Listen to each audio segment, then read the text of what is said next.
کہ اے تمام روحوں کیا تم اس بات کی گواہی دیتی ہو کہ کیا وہ میں ہی نہیں کہ جس نے تمام عالمین کو پیدا کیا اور ان تمام عالمین میں تمام مخلوقات کو تخلیق کیا؟ تو تمام روحوں نے کہا کہ اے ہمارے پروردگار ہم تیری خدائی کا اقرار کرتے ہیں، بے شک وہ تو ہی ہے کہ جس نے تمام عالمین کو پیدا کیا اور ان تمام عالمین میں تمام مخلوقات کو تخلیق کیا۔ تو بس پھر پروردگار عالم نے تمام روحوں سے یہ فرمایا کہ اے تمام روحوں تو پھر جان لو اور میرے حبیب کے مقام کو پہچان لو کہ میں ان قریب تمہیں ایک جسم میں ڈال کر زمین کی طرف بھیجنے والا ہوں۔ بس تمہارے پروردگار کا یہ ارادہ ہے کہ تم سب زمین پہ جانے کے بعد میرے حبیب کی نبوت کا اقرار کرنا اور اس کے بتائے ہوئے رستے پہ چلنا، اور جان لو کہ زمین پہ جانے کے بعد اگر تم میں سے کسی نے بھی میرے حبیب کی نبوت کا انکار کیا یا پھر اس کے بتائے ہوئے رستے پہ نہ چلا تو تیرے پروردگار کو اسے دوزخ کی آگ میں پھینک دینے سے کوئی نہیں روک سکتا۔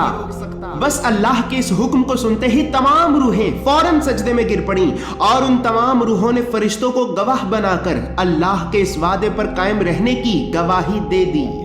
ویورز، عالم ارواح میں روحوں سے لیے ہوئے اس وعدے کا ذکر قرآن میں سورہ آل عمران کی آیت نمبر 81 میں موجود ہے، جبکہ قرآن میں قریباً 3 جگہوں پر سورہ آل عمران کی آیت نمبر 81، سورہ اعراف کی آیت نمبر 172 اور سورہ احزاب کی آیت نمبر 7 میں اللہ رب العزت نے عالم ارواح کے بارے میں ذکر کیا ہے۔ اور عالم ارواح کے بارے میں اماموں کے امام حضرت امام جعفر صادق یہ فرماتے ہیں کہ اے لوگو جان لو کہ اللہ نے ہمارے اس عالم کو بھی پیدا کرنے سے 2000 آسمانی سال پہلے عالم ارواح کو پیدا کیا، اور اللہ نے عالم ارواح کے میدان میں آدم سے لے کر قیامت کی آخری گھڑی میں بھی پیدا ہونے والے ہر انسان کی روح سے ایک ایسا وعدہ لیا تھا کہ جس وعدے کا اقرار ان قریب تمہیں جنت اور انکار ہمیشہ ہمیشہ کے لیے جہنم میں لے جانے والا ہے، لیکن افسوس کہ تم اپنے گناہوں کی دلدل میں ڈوب کر اس وعدے کو بھلا چکے ہو۔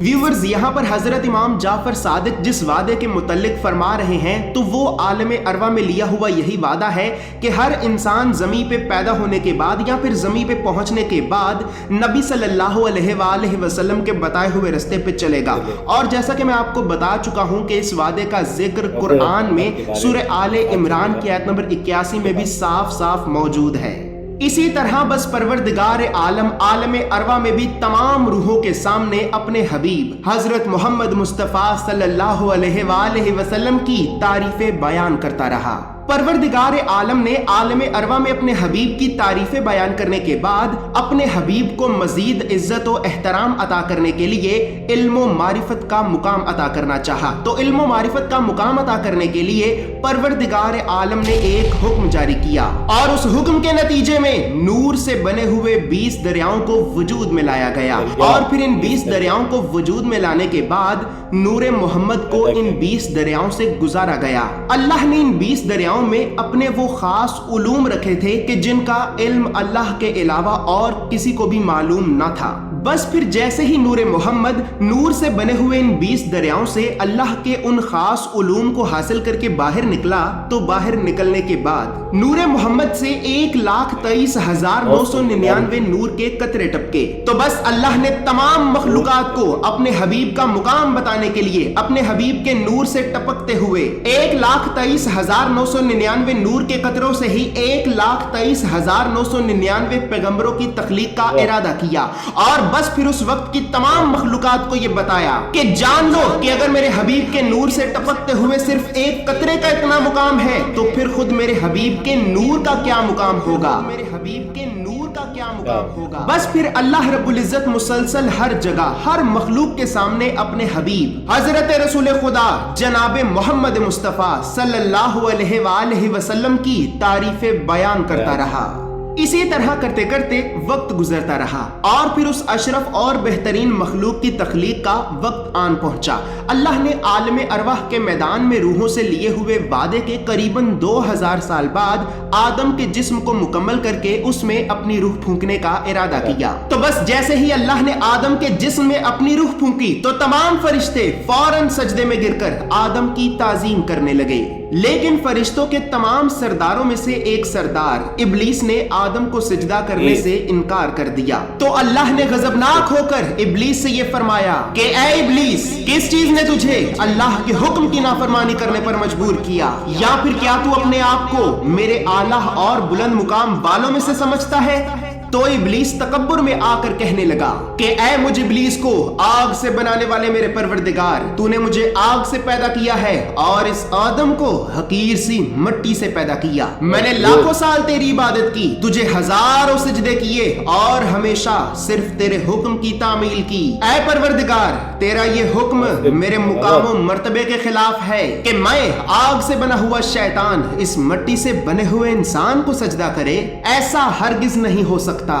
ویورز، یہاں پر یہ بات یاد رہے کہ اللہ رب العزت نے شیطان کی اس بات کا ذکر قرآن میں سورہ صاد کی آیت نمبر 75 میں بیان کیا ہے، اور اللہ رب العزت نے غور و فکر کرنے والے لوگوں کے لیے قرآن کی اسی آیت میں ہی ایک نشانی کو بھی چھپا رکھا ہے. جیسا کہ اللہ رب العزت قرآن میں سورہ صاد کی آیت نمبر 75 میں یہ ارشاد فرماتا ہے کہ اے ابلیس، میرے حکم کے باوجود تو نے آدم کو سجدہ کرنے سے انکار کیوں کیا؟ اور پھر آگے اسی آیت میں ہی اللہ رب العزت یہ بھی فرماتا ہے، یا پھر کیا تو اپنے آپ کو میرے اعلیٰ اور بلند مقام والوں میں سے سمجھتا ہے؟ تو ویورز، یہاں پر یہ بات یاد رہے کہ قرآن کی سورہ صاد کی آیت نمبر 75 میں بلند مقام والوں سے مراد نبی صلی اللہ علیہ وآلہ وسلم کی پاک ذات ہے کہ جنہیں اللہ رب العزت کی طرف سے آدم علیہ السلام کو سجدہ کرنے کا حکم نہیں دیا گیا تھا. اگر میں آپ کو قرآن کی اس آیت کا آسان لفظوں میں مطلب بتاؤں تو اللہ رب العزت آدم علیہ السلام کی تخلیق کے وقت ابلیس سے یہ فرما رہا تھا کہ اے ابلیس، کیا تو اپنے مقام کو میرے حبیب کے مقام کے برابر سمجھتا ہے کہ جو تو آدم کو سجدہ نہ کرے؟ ویورز، یہاں پر بھی ایک اہم خاص اور بہت ہی ضروری سوال حضرت رسول خدا کا آدم علیہ السلام کی تخلیق کے وقت موجود ہونے کے متعلق پیدا ہوتا ہے. تو ویورز، قرآن سے تو میں آپ کو رسول خدا کا مخلوق کے اول ہونے کے بارے میں بتا چکا ہوں، لیکن قرآن کے علاوہ یہاں پر یہ بات بھی یاد رہے کہ جامع الترمذی کی حدیث نمبر 3609 کے مطابق رسول اللہ صلی اللہ علیہ وآلہ وسلم نے اپنے پیارے اصحاب سے یہ فرمایا کہ اے میرے اصحاب، جان لو کہ میں اللہ کے ہاں اس وقت بھی نبی تھا کہ جب آدم جسم اور روح کے درمیان تھے. اسی طرح ویورز، اللہ کے اتنے عظیم حکم کے باوجود بھی ابلیس نے آدم علیہ السلام کو سجدہ کرنے سے صاف صاف انکار کر دیا. بس اب جیسے ہی ابلیس نے نبی صلی اللہ علیہ وآلہ وسلم کی پاک ذات کو اور اللہ کے حکم کو اپنے تکبر میں آ کر حقیر سمجھا، تو بس اللہ نے غضبناک ہو کر ابلیس سے یہ فرمایا کہ اے ابلیس، دفع ہو جا اللہ کے دربار سے. اللہ نے تیری عبادتوں کو، تیرے سجدوں کو تیرے منہ پہ مارا. بس تو ذلیل ہے اور عنقریب ایک بہت بڑا نقصان اٹھانے والے بدبخت کافروں میں سے ہے. بس اللہ کا یہ حکم نافذ کرنا ہی تھا کہ اللہ کے حکم پر اس بدبخت کافر کو فوراً زمین کے بھیانک جزائر کی طرف پھینک دیا گیا. جبکہ دوسری طرف اللہ نے اپنے حبیب کے نور کو حضرت آدم علیہ السلام کی جبی میں رکھا اور حضرت آدم کو اور بی بی حوا کو عزت و احترام کے ساتھ جنت میں داخل کر دیا. لیکن جنت میں داخل ہونے کے بعد جیسے ہی آدم اور حوا سے ایک بھول ہوئی تو اسی بھول کے نتیجے میں اللہ نے آدم اور حوا کو بھی زمین کی طرف بھیج دیا. اور بس پھر جس دن سے اللہ نے شیطان اور انسان کو اس زمین پہ بھیجا تو اسی دن سے ہی اس زمین پہ شیطان اور انسان کی دشمنی کا آغاز ہوا. شیطان اور انسان کی دشمنی کا آغاز ہوا. شیطان اور انسان کی دشمنی کا آغاز ہوا. تو یہ تھا گائز پارٹ 1 محمد سیریز کا، اور یہ نور محمد کی تکلیف تھا. تو انہوں نے سمجھایا محمد صلی اللہ علیہ وسلم کے بارے میں، پروفٹ آف محمد کے بارے میں،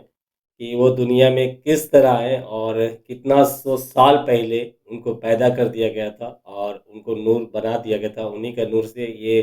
سارا دنیا بنا، پرتھوی، چاند، سورج، سب کچھ انہی کے نور سے بنایا گیا. اور ابلیس کے بارے میں بھی ذکر ہے یہاں پر، جو انہوں نے آدم حوا کے بارے میں بھی بتایا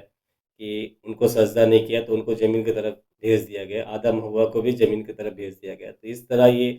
دنیا بنی، اور محمد، پروفٹ آف محمد صلی اللہ علیہ وسلم کے مطلب انہی سے ریلیٹڈ ہے یہ دنیا کو بنایا گیا. ان کو جب پیدا کیا گیا تو دنیا کو بھی پیدا کیا گیا ان کو بھیجنے کے لیے، ان کے سارے مخلوق کو بھیجے، انہیں کے نور سے سب کچھ پیدا کیے. یہ سب اس سیریز پہ بتایا گیا ہے. کافی اچھا نالج ملا اور اچھا لگا اس ویڈیو کو دیکھ کے. تو اس کا پارٹ 2 بھی آئے گا گائز. تو اچھا لگے گا اگر ویڈیو تو لائک کر دیجیے گا، اگر چینل پہ نئے ہو تو سبسکرائب ضرور کر دیجیے گا. تو پھر ملتے ہیں نیکسٹ پارٹ 2 لے کے آتے ہیں آپ کے لیے. تب تک کے لیے امان اللہ.